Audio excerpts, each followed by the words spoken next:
Hey everybody, this is Rex at Watson's Marine in Bluff City, Tennessee. Hope you're having a great summer. Winding down into the dog days of summer now, and we've talked before a little bit about plastic worms. And plastic worms will catch fish year round, but they're really effective this time of year because a lot of things aren't as effective this time of year as normally so. So this is the time of year you kind of want to slow down a little bit and fish a slower moving bait, and the plastic worm is great. It's perfect for that type deal, and it's perfect for this time of year.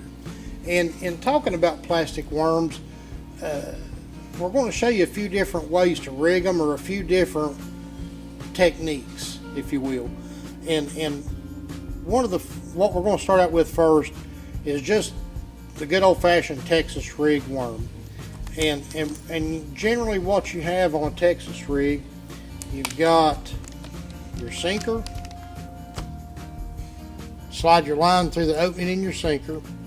A bullet weight like this helps your bait slide through brush and obstructions a little easier. Then you tie your hook on.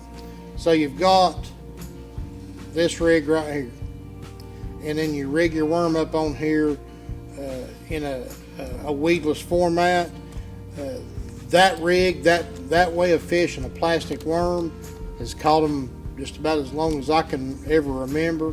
And in doing that, one thing that I always go by is, if I'm fishing a plastic worm and I know I'm going to be fishing it in brush, I like to peg my sinker if I'm throwing a Texas rig. And an excellent way to peg your sinker is the old-fashioned bobber stopper is really what it is. And it's very simple, it's very easy. You buy a pack of them, they're pretty inexpensive. Separate one of them from the pack there. Run your line. I know you probably can't see it, but there's a little tiny loop in this wire. You run your line through that wire, double it over, pinch that little black bobber stopper and pull it up on your line. Slide it up your line. Then you're going to put your sinker on next.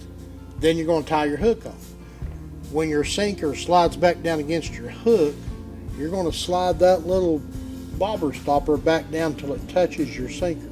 And what that does is it keeps your sinker from sliding up and down your line.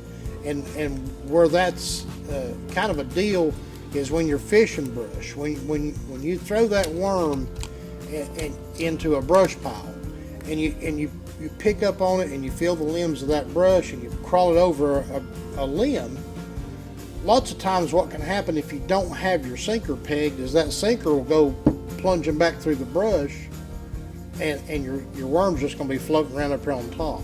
It's not going to pull the worm through the obstruction. So a great way to do that, the old-fashioned bobber stopper. These are called, now they're called Pro Pegs. This particular one, Eco Pro makes them. Great. Eco Pro also, I believe if I got my hands on the first person that showed me how to use that taught me into trying a tungsten sinker, I'd probably punch him right in the nose, because I used lead for my whole life, and then when I started using tungsten, the difference is incredible. You can feel so much better with it. Tungsten's literally about half the size of a same weighted lead sinker, so it kind of cuts down on how much you get hung up. But the drawback is they're much more expensive. Much better for our environment. I'm telling you, the difference between lead and tungsten is incredible. If you haven't tried it, you really need to give tungsten a shot. Kind of have to grit your teeth when you buy some, because they're pretty expensive, but really give tungsten a try. You get a chance, come up, we'll kind of point you in the right direction on what's working at a particular time, and who knows, we may even sit down and tie a few knots too. But come see us and we'll do some more wormfish talking and hopefully help you catch some more fish.